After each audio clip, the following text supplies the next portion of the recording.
नमस्कार, दिन भर की बड़ी खबरों में आपका स्वागत है। मैं हूं परवीन शेख। आज इस बुलेटिन में बात होगी बिल्किस मामले में बीजेपी को लगी सुप्रीम कोर्ट की फटकार की, राहुल की भारत जोड़ो यात्रा के अगले पड़ाव की, जानेंगे गुजरात में अशोक गहलोत ने चुनाव प्रचार की बनाई क्या खास रणनीति, हरियाणा में कैसे खतरे में आई बीजेपी सरकार, बात करेंगे कांग्रेस के अध्यक्ष पद पर हुए चुनाव की, पूर्व सीएम जयललिता की मौत पर गहराते सवालों की और बुलेटिन के आखिर में बात चुनाव आयोग पर उठते सवालों की। लेकिन तमाम बड़ी खबरों से पहले एक नजर सुर्खियों पर। आईआरसीटीसी घोटाले में तेजस्वी यादव को कोर्ट से बड़ी राहत, सीबीआई की जमानत रद्द करने की मांग को किया खारिज, कोर्ट ने कहा जमानत रद्द करने का नहीं है कोई आधार। शिवसेना सांसद संजय राउत को नहीं मिली राहत, पात्रा चौल मामले में 21 अक्टूबर तक बढ़ाई गई संजय राउत की न्यायिक हिरासत, ईडी ने किया था राउत को गिरफ्तार। भारत के दबाव में पाकिस्तान से चीनी एशिया कप क्रिकेट की मेजबानी, बीसीसीआई सचिव जय शाह का बयान, किसी दूसरे देश में होगा एशिया कप, 2023 के एशिया कप की पाकिस्तान को मिली थी मेजबानी। तेजी के साथ बंद हुआ शेयर बाजार, सेंसेक्स 550 अंकों की तेजी के साथ 58,961 अंक पर हुआ बंद, निफ्टी 175 अंकों की तेजी के साथ 17,487 अंक पर हुआ बंद। तो ये थी सुर्खियां। अब बात आज की सबसे बड़ी खबर की। बिल्किस बानो मामले में दोषियों को रिहा करने के गुजरात सरकार के आदेश को सुप्रीम कोर्ट में चुनौती दी गई थी, जिसके बाद आज सुप्रीम कोर्ट ने याचिका मंजूर करते हुए सुनवाई के लिए 29 नवंबर की तारीख दी है। आज की सुनवाई के दौरान कोर्ट ने कई गंभीर सवाल उठाए। क्या कुछ हुआ सुप्रीम कोर्ट में सुनवाई के दौरान, देखते हैं ये रिपोर्ट। बिल्किस बानो रेप मामले के 11 आरोपियों की रिहाई के खिलाफ दाखिल जनहित याचिका पर आज सुप्रीम कोर्ट में सुनवाई हुई।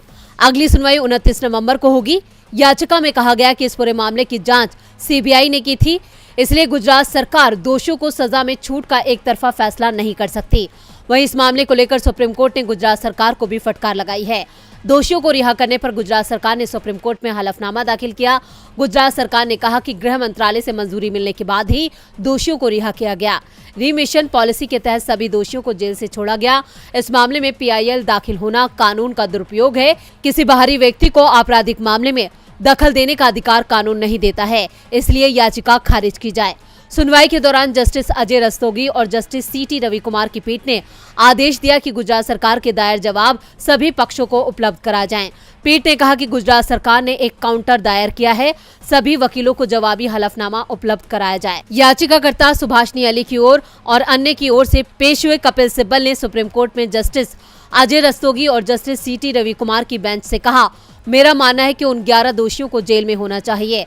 सुप्रीम कोर्ट ने गुजरात सरकार के हलफनामे के बाद याचिकाकर्ताओं को अपना पक्ष रखने के लिए समय दिया है और इस मामले की अगली सुनवाई की तारीख 29 नवंबर दी है। इस मामले में कांग्रेस नेता राहुल गांधी ने सीधे प्रधानमंत्री नरेंद्र मोदी पर निशाना साधा। उन्होंने ट्वीट करते हुए लिखा कि लाल किले से महिला सम्मान की बात, लेकिन असलियत में बलात्कारियों का साथ। प्रधानमंत्री के वादे और इरादे में अंतर साफ है। पीएम ने महिलाओं के साथ सिर्फ छल किया है। राहुल गांधी के साथ ही कांग्रेस पार्टी ने भी बिल्किस मामले पर पीएम मोदी की खामोशी पर भी सवाल खड़े किए हैं। बिल्किस मामले को लेकर सुप्रीम कोर्ट का रुख काफी सख्त था, तो वहीं राहुल गांधी ने भी पीएम मोदी को आड़े हाथों लिया। कांग्रेस ने भी कह दिया कि बीजेपी का हाथ बलात्कारियों के साथ। इधर राहुल गांधी ने अपने नए अवतार के साथ अपने मिशन पर आगे बढ़ते हुए आज आंध्र प्रदेश पहुंच गए। कांग्रेस की भारत जोड़ो यात्रा ने अपने 41वें दिन की यात्रा भी पूरी कर ली है। आज कांग्रेस सांसद राहुल गांधी ने 41वें दिन आंध्र प्रदेश के कुर्नूल से भारत जोड़ो यात्रा की शुरुआत की। ये तस्वीरें साफ बता रही हैं कि देश की सबसे पुरानी पार्टी फिर से मजबूत हो रही है। देश की दिशा और दशा बदलने वाली पार्टी की तस्वीर बदल रही है। हाथ की लकीरों में सियासी सफर आगे बढ़ने की झलक दिख रही है। कांग्रेस सांसद राहुल गांधी की अगुवाई में लोगों का ये हुजूम कांग्रेस की ताकत का एहसास करवा रहा है। आज जब राहुल गांधी आंध्र प्रदेश पहुंचे तो उनका जोरदार स्वागत हुआ। राज्य कांग्रेस अध्यक्ष साके सैलजानाथ और अन्य वरिष्ठ नेताओं ने उनका स्वागत किया। इस दौरान राहुल गांधी ने अलूरू, हट्टी बेलागल और मुनिकुर्ती में पदयात्रा की। अब ये यात्रा 21 अक्टूबर तक आंध्र प्रदेश में जारी रहेगी। इसके बाद यात्रा तेलंगाना के रास्ते कर्नाटक में फिर से प्रवेश करेगी। कार्यक्रम के मुताबिक कांग्रेस नेता राहुल गांधी के नेतृत्व में पार्टी की भारत जोड़ो यात्रा 23 अक्टूबर को तेलंगाना में प्रवेश करेगी। यात्रा 7 नवंबर तक राज्य में निकाली जाएगी। जानकारी के मुताबिक दिवाली की वजह से 24, 25 और 26 अक्टूबर को यात्रा में विराम होगा। राहुल गांधी 27 अक्टूबर को मकथल में पैदल मार्च शुरू करेंगे। इसके बाद भारत जोड़ो यात्रा 11 नवंबर को हैदराबाद शहर में प्रवेश करेगी। करेगी। राहुल गांधी उस दिन चार मीनार में राष्ट्रीय ध्वज तिरंगा फहराएंगे। माना जा रहा है कि कांग्रेस नेता राहुल गांधी तेलंगाना के कामारेड्डी जिले के जुक्कल में अपनी यात्रा को समाप्त कर सकते हैं। कांग्रेस सांसद राहुल गांधी भारत जोड़ो में पूरी ताकत लगा रहे हैं ताकि साल 2024 में होने वाले लोकसभा चुनाव से पहले हाथ को मजबूती से खड़ा किया जा सके। अब देखना होगा कि क्या ये यात्रा कांग्रेस के सियासी सफर को आसान बना पाती है या नहीं। राहुल की यात्रा हर रोज नए रिकॉर्ड बना रही है। आम लोगों के साथ राहुल की ट्यूनिंग बीजेपी की टेंशन बढ़ा रही है। टेंशन तो सीएम अशोक गहलोत ने भी गुजरात बीजेपी की बढ़ा दी है। कांग्रेस के चुनाव प्रचार को धार देने के लिए गहलोत ने गुजरात में डेरा डाल लिया है। आज गहलोत ने गुजरात इकाई कांग्रेस के नेताओं से मुलाकात की और उन्हें जीत का मंत्र दिया। गुजरात में अभी चुनाव की तारीखों का ऐलान नहीं हुआ है, लेकिन राज्य में अभी से चुनावी मौसम बन गया है। पीएम मोदी सहित बीजेपी के सभी बड़े नेताओं ने गुजरात में डेरा डाल लिया है। तो वहीं चुनाव प्रचार को तेज करने के लिए राजस्थान के सीएम और कांग्रेस नेता अशोक गहलोत ने भी राज्य में डेरा डाल लिया है, जिसकी शुरुआत उन्होंने आज गुजरात कांग्रेस के बड़े नेताओं के साथ मुलाकात करके की। इस बैठक में गहलोत ने गुजरात में कांग्रेस की जीत की रणनीति पर चर्चा की, जिसकी तस्वीरें उन्होंने अपने ट्विटर हैंडल पर ट्वीट की कि गुजरात कांग्रेस प्रभारी डॉक्टर रघु शर्मा, दिल्ली कांग्रेस प्रभारी श्री शक्ति सिंह गोहिल, प्रदेश अध्यक्ष श्री जगदीश ठाकुर, सीएलपी लीडर श्री सुखराम रठावा, पूर्व प्रदेश अध्यक्ष श्री सिद्धार्थ पटेल, गुजरात कांग्रेस के कार्यकारी एआईसीसी प्रभारी सचिवों तथा वरिष्ठ नेताओं के साथ चर्चा की। गुजरात कांग्रेस नेताओं की इस बैठक के बाद सीएम गहलोत ने मीडिया से बात की, जहां उनसे पूछा गया कि राज्य में कांग्रेस का प्रचार सुस्त है, जिस पर उन्होंने इसे कांग्रेस की रणनीति करार दिया। उन्होंने कहा कि पीएम मोदी खुद कह रहे हैं कि कांग्रेस राज्य में काफी सक्रिय है। आगे उन्होंने कहा कि लोग सोचते हैं कि हम नहीं हैं, लेकिन हम गुजरात में बड़ा प्रचार कर रहे हैं। हम गांवों में मजबूत हैं, हम शहरों में कमजोर हो सकते हैं, लेकिन हमें उम्मीद है कि इस बार लोगों को पता चलेगा कि उन्होंने 27 साल में क्या किया है। कांग्रेस की ताकत गांवों में है, जहां बूथ स्तर पर उसका मजबूत संगठन है। गुजरात के आगामी विधानसभा चुनावों में कांग्रेस की रणनीति साफ है कि वो अपने गढ़ पर ज्यादा फोकस करेगी। साथ ही राज्य में जल्द ही राहुल गांधी भी चुनाव प्रचार के लिए पहुंचने वाले हैं। तो वहीं राजनीति के जानकारों का भी कहना है कि राज्य में कांग्रेस का जनाधार बढ़ रहा है और गुजरात में बड़ा बदलाव होगा। गुजरात में गहलोत की मौजूदगी बीजेपी के पसीने छुड़ा रही है। राज्य में कांग्रेस की हुंकार बीजेपी पर भारी पड़ने वाली है। वहीं सुस्त प्रचार का आरोप झेल रही कांग्रेस ने राहुल गांधी को लेकर भी बड़ा प्लान तैयार किया है। अब जल्द ही गुजरात में गरजेंगे राहुल गांधी। इधर हरियाणा को लेकर भी कांग्रेस ने बड़ा दावा कर दिया है। कांग्रेस की माने तो राज्य में जल्द ही बीजेपी की सरकार जाने वाली है और राज्य में कांग्रेस की सरकार आने वाली है। क्या हरियाणा में गिर जाएगी गठबंधन की सरकार? क्या सूबे में होगा सत्ता परिवर्तन? क्या हाथ में आएगी राज्य की कमान?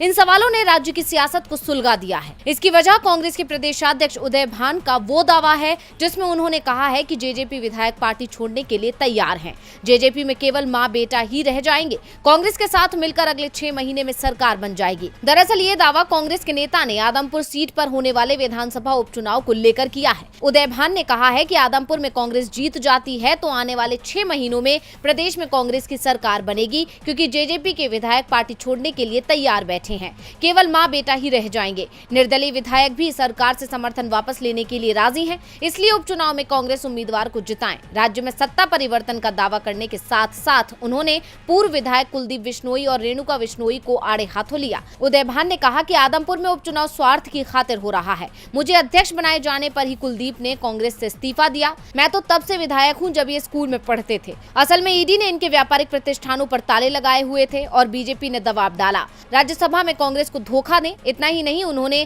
कहा कि कुलदीप जब से राजनीति में आए हैं तब से एक काम बताएं। उनके एमपी का फंड वापस चला जाता था। उन्होंने आदमपुर की आवाज ना तो कभी संसद में उठाई और ना ही विधानसभा में। अब कांग्रेस ने आदमपुर चुनाव को लेकर जेजेपी बीजेपी से लेकर कुलदीप बिश्नोई को घेर लिया है। लेकिन देखना होगा कि क्या सत्ता परिवर्तन की उनकी भविष्यवाणी सही साबित होती है। हरियाणा कांग्रेस के प्रदेश अध्यक्ष के दावों में काफी दम है, क्योंकि राज्य में जेजेपी और बीजेपी गठबंधन पर खतरे के बादल मंडरा रहे हैं।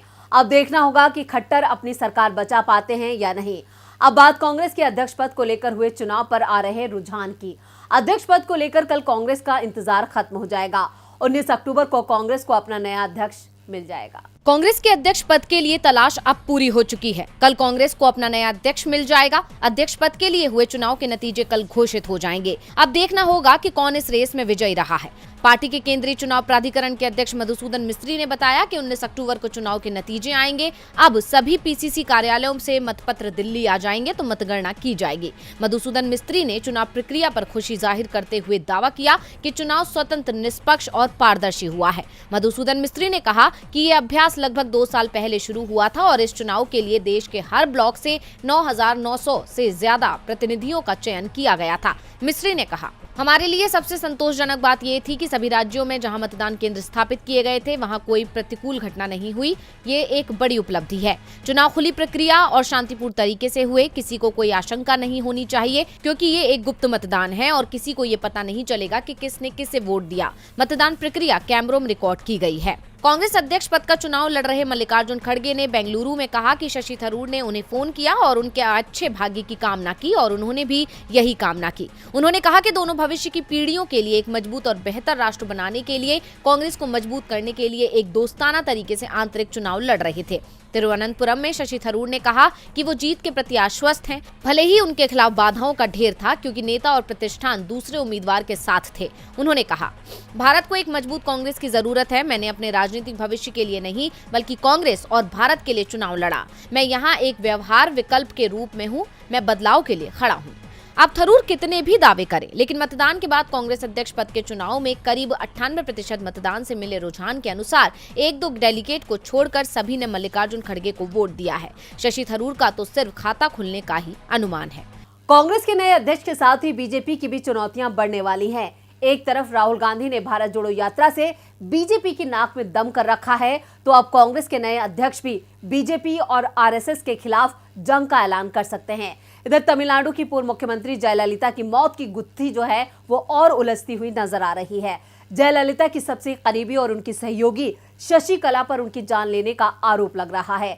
क्या है पूरा मामला, इसके लिए देखते हैं ये रिपोर्ट। तमिलनाडु की पूर्व सीएम जयललिता की जान कैसे गई, इस पर सस्पेंस और गहरा गया है।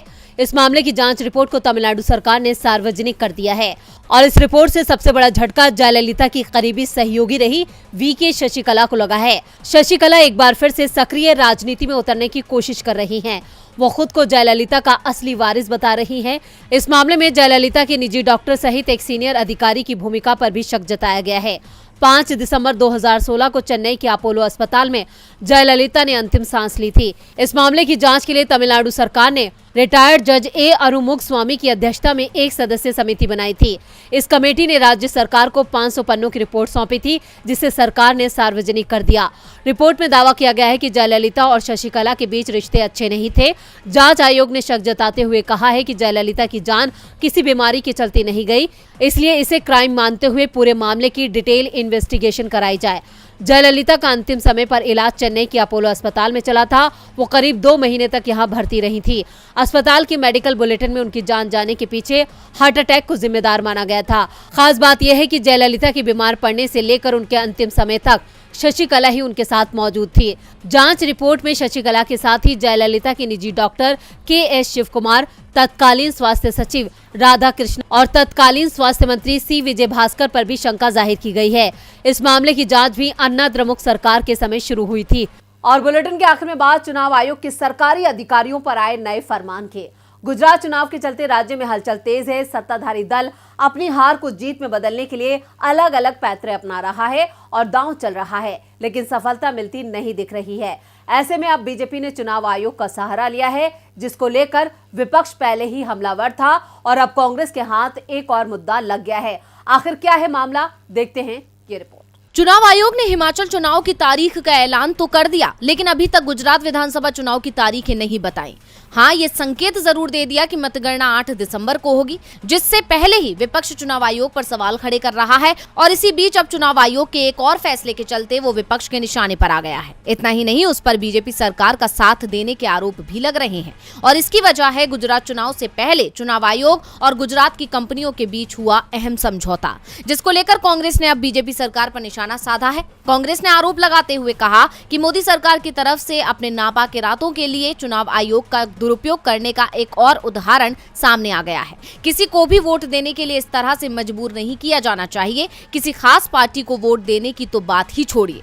कांग्रेस ने बीजेपी सरकार पर गंभीर आरोप उस समझौते के आधार पर लगाए हैं जो चुनाव आयोग और गुजरात की फर्मों के बीच हुआ है। दरअसल चुनाव आयोग ने पहली बार गुजरात में 1000 से ज्यादा कॉर्पोरेट घरानों के साथ एक अहम समझौता किया है, जिसके तहत वोटिंग नहीं करने वाले कर्मचारियों पर नजर रखी जाएगी। ये कॉर्पोरेट घराने न केवल अपने कर्मचारियों की चुनावी भागीदारी में निगरानी करेंगे, बल्कि अगर कोई कर्मचारी वोट नहीं डालता है तो ये कॉर्पोरेट घराने अपनी वेबसाइट्स या ऑफिस के नोटिस बोर्ड पर वोट नहीं देने वालों के नाम प्रकाशित करेंगे। अब इसी समझौते के चलते कांग्रेस ने बीजेपी को घेर लिया है और चुनाव आयोग के सहारे लोगों पर वोट डालने का दबाव बनाने का आरोप लगाया है।